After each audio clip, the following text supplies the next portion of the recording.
желтоқсанда шындық жырын шырқаймын деп шарық ұрудың, желтоқсанда егеменді ел болсақ деп талпындың. Кеудеңде әлі сызы жатыр сол кездегі салқынның, айналайын жас қайратым, жас өрке халқымның деп келеді. Мен бала кезімнен бастап трактор айдағам. Сол кезде мен жұрттың көпшілігі мені тракторшы деп бағалады. Тіптен 15 жасымда мен сояққа барып трактордың оқуын оқыдым. Мені қабылдамай қойды алғашында, бұл кішкентай бала ғой әлі деп. Бірақ мен сол кезде сол ана кісілерді көндіріп, ішінде бірақ бір кісі бар екен, бұл өзі шыншыл адам екен, осы балаған жерде бек, мен жауап берейін деп сөйтіп маған сөз беріп жүрді.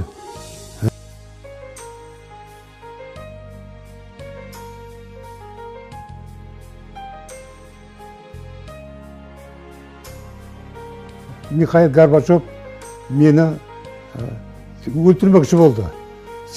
Тіптен ашық түрде айтса, сенің көзіңді жоятын мүмкіндік табамыз деді маған. Сол кезде мен мынандай бір қулыққа бастым. Енді онда сыр халық депутатымын. Соны кейін сол 19 адамға қол қойдырдым. 19 сыр халық депутатына. Шақановқа арал проблемасы туралы айтуға 3-5 минут сөз бердіңіз сұрайым деген қағазға. Сөйтіп барып жаңағы төрдегі мен желтоқсан шындығын жайып салдым. Бұл енді бомба болды. Өйткен себебі мені тоқтатпақшы болып, президентте тұрған адамдар қолдарын сермеп барды. Бірақ мен ешқайсысын тыңдаған жоқпын. Ақырына дейін бәрін айтып салдым. Сол кезде мені ерекше қадірлеген адам Андрей Сахаров, Нобель сыйлығының лауреаты.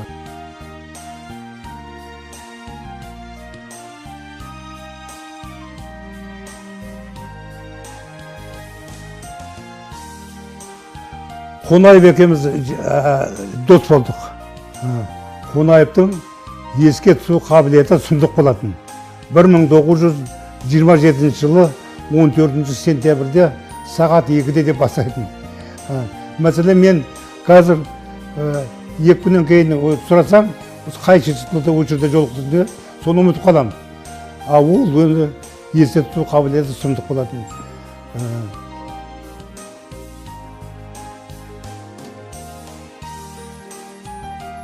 Төлеген Айбергенов 29 жасында өнерден өтіп кетті. Бірақ соған дейін ол маған арнап үлкен поэмадан құралған өлең жазды. Сағындым жаным мен сені, көркіңді жүрген қуаныш қылып, мен дейме екен бараған, шын інім болсаң, бет тұрма жаным, өте қайбатқа бораған, қажет жерінде қаталдықпенен қажеттігі керек десек те, адамның заңғар ұлылығын сен сағынышымен есепте. Онсыз сен тіпті тұлпар да болсаң қосыла алмайсың қатарға, әуелі әбден сағынып алмай шығушы болма сапарға. Сағынбай барсаң, таулар да сенің алдынан шықпас асқақтап, ойлауы мүмкін дүниені түгел кеткен екен деп тасқаптап деп басалады. Ұзақ өлең. Енді сол Төлеген енді маған өте жақын адам болды. Бірақ енді 29 жасында өліп кетті. Соған маған арнаған өлеңдер газеттерде басты, журналдарда басты. Енді ол кезде бір ерекше кезең еді ғой.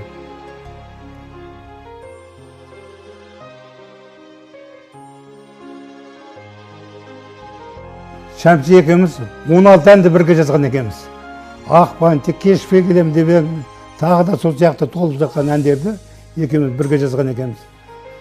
Сондықтан енді ол шәмші енді маған өте жақын ұрықтас адам болды. Енді өмірден ерте кетіп қалды. Жанын жәннатта болсын деп өте тілеп отырамын ылғи.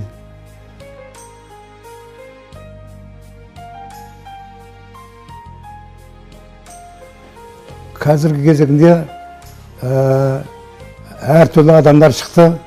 Оның көпшілігі шындықты мойындағысы келмейді.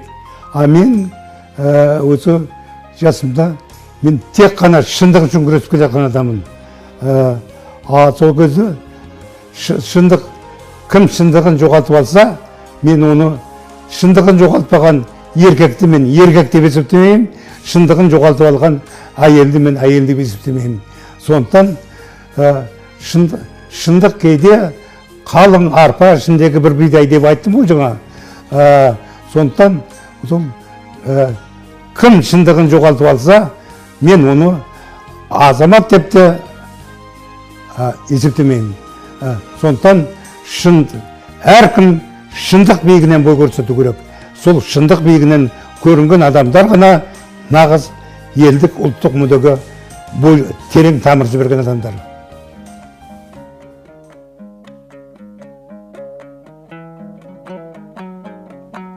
Өлең құрау ақындықтың көп қырының бір қыры. Тек сол үшін оны ардақтау, жөнсіздеу һәм күлкілі. Дәуіріне, билігіне саналған мен алымды, ұлтын сатқан ақындар бар, бірақ жыры арынды. Ерлігі жоқ, елдігі жоқ, аузы ғана белсенер. Сөзден ісі алшақ жатса, оған қалай елсенер. Неге бүгін ұлт мүддесі науқасшандай теңселер.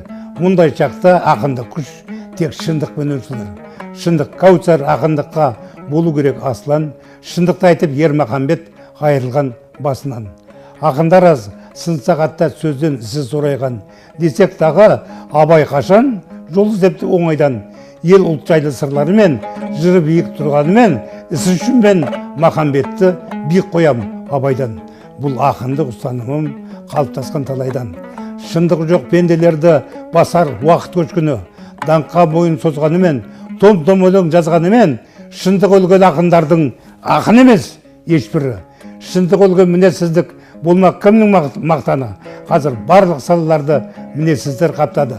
Басшыларға жағымпаздық бұл кезеңде дара күш. Содан ақын сымақтардың көбі туфли жалағыш. Шыншыл ақын болу деген азаптың ең азабы. Сол азапқа төзе білу ғажаптың ең ғажабы.